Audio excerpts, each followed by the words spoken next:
Coucou, coucou Instagram, j'espère que tout va bien.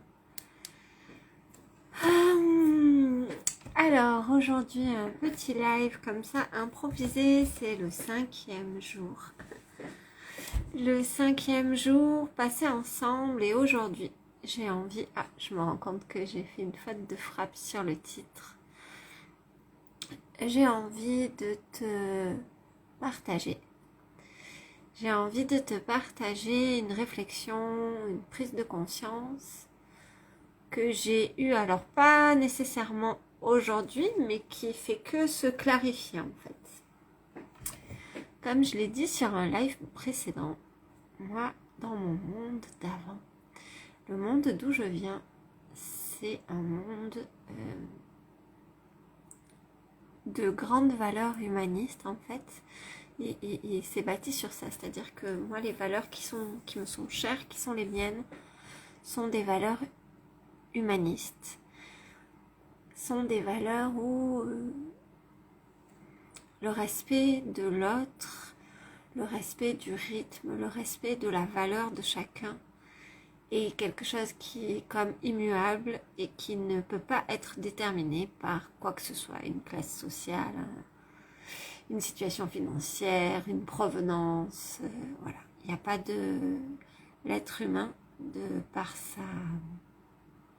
Coucou, coucou Marie-Pierre.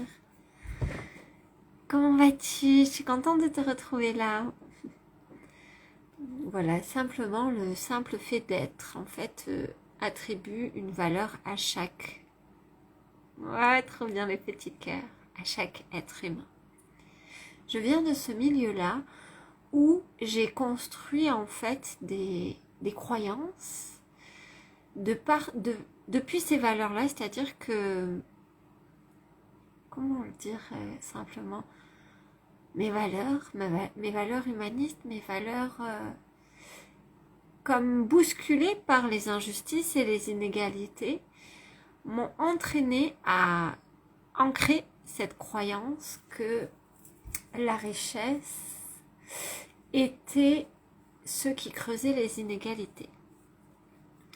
Et en fait, là, ces derniers jours, je me rends compte que de cette utopie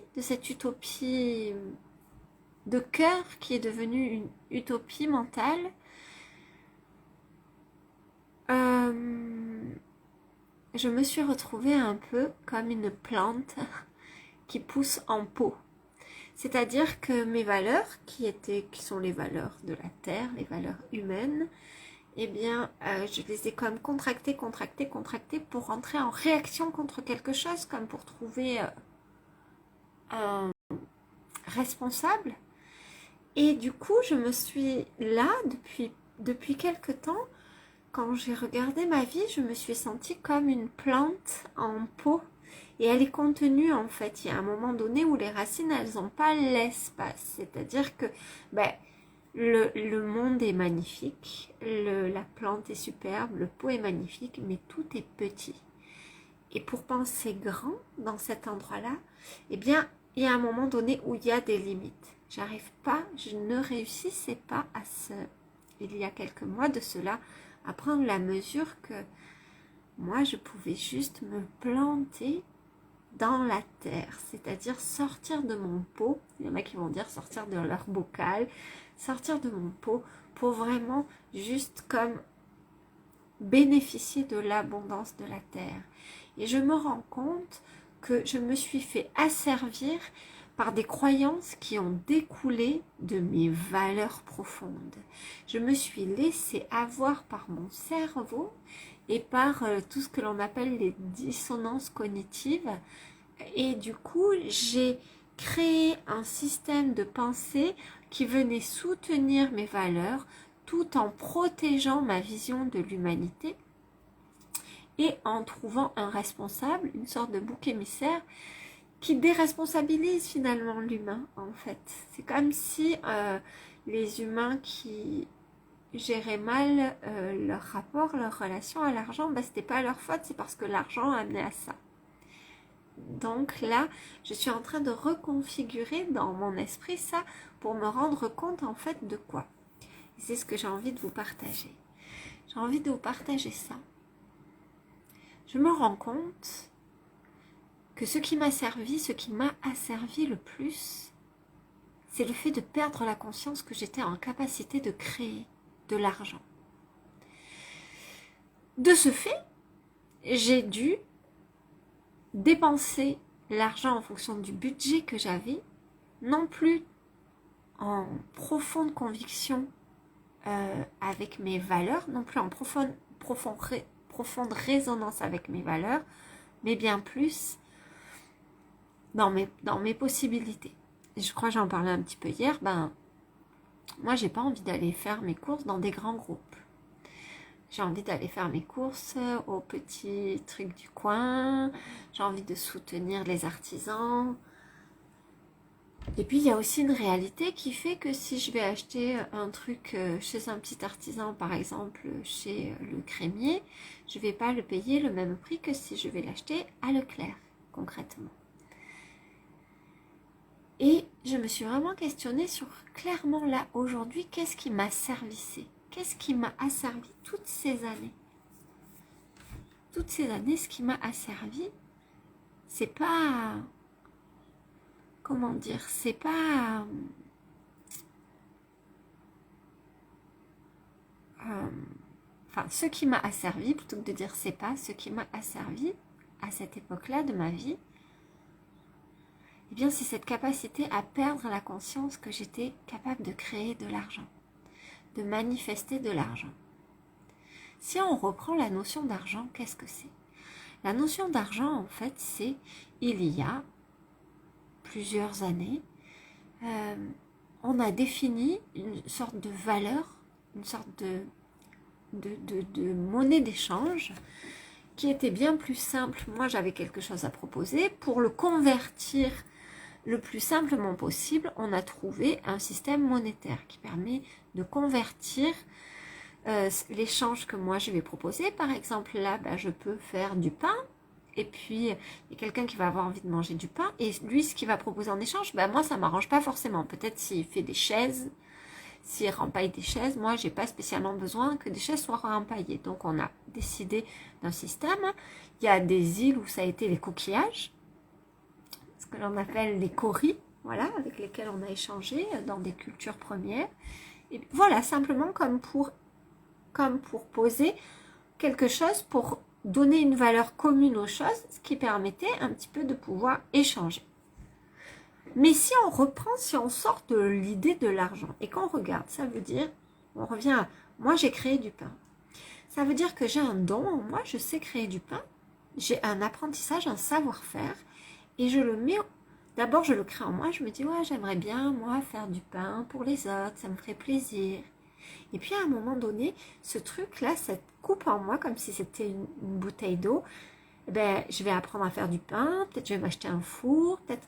Et puis, cette coupe d'eau, quand j'ai tout rempli, que j'ai commencé à avoir de l'expérience pour faire du pain, c'est comme si ma bouteille, elle est remplie. Et quand elle déborde, c'est quand je suis capable de manifester ça en trop pour l'offrir, pour le proposer à l'autre. C'est-à-dire que je suis non seulement en capacité de créer du pain pour moi, mais je peux aussi en créer suffisamment pour le proposer à l'extérieur.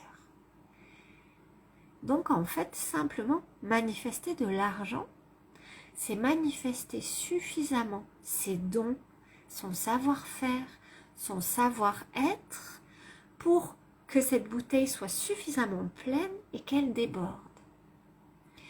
De sorte qu'en débordant, elle puisse être offerte à celui qui en a besoin, et comme lui, quand il récupère ça, comme lui, il va me proposer un échange, il va me donner de l'argent. Donc si on revient à la base des bases, ça veut dire que savoir créer de l'argent, c'est savoir partir d'un espace de création à l'intérieur de soi, savoir le remplir, faire agrandir, élargir, agrandir sa création jusqu'à ce qu'elle déborde pour qu'à l'extérieur, elle soit manifestable. Voilà ce que j'avais envie de vous partager. Moi, cette vision-là, il y a quelques mois, c'est comme si elle avait transformé ma vision. C'est-à-dire que faire de l'argent, c'est pas être une mauvaise personne. Faire de l'argent, c'est contribuer, c'est pouvoir être avoir suffisamment de ressources pour pouvoir manifester sa création à l'extérieur de soi. Si on reconnecte tous avec ça, on devient tous autonomes. Ce qui nous a servi, c'est le fait, merci Marie-Pierre, je suis contente que ça te parle et que ce soit compréhensible. Ça a été un casse-tête pour moi d'arriver à poser les mots justes et j'espère vraiment que c'est fluide et limpide. Si on reconnecte tous avec ça, avec cette capacité, nous,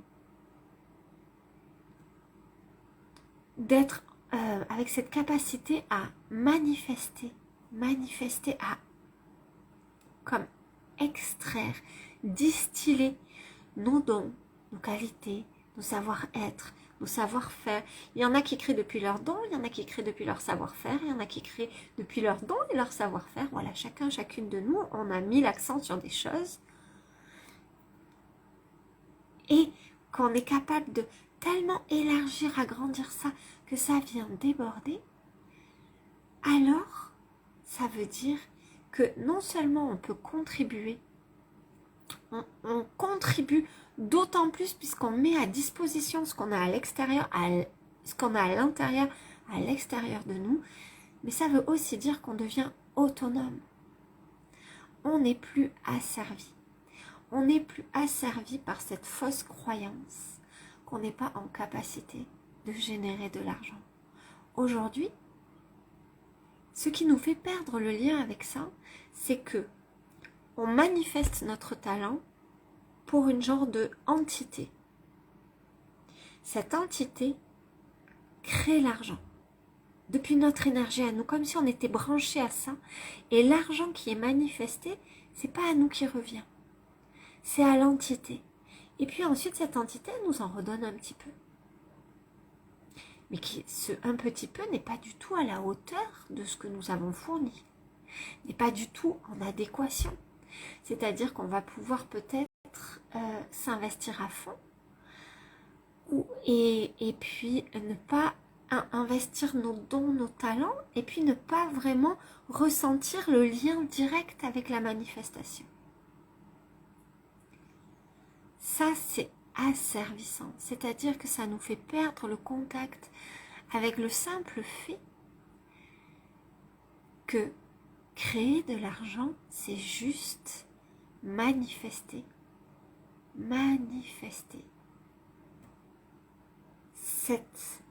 Ce trop-plein dans notre bouteille pour l'offrir au monde.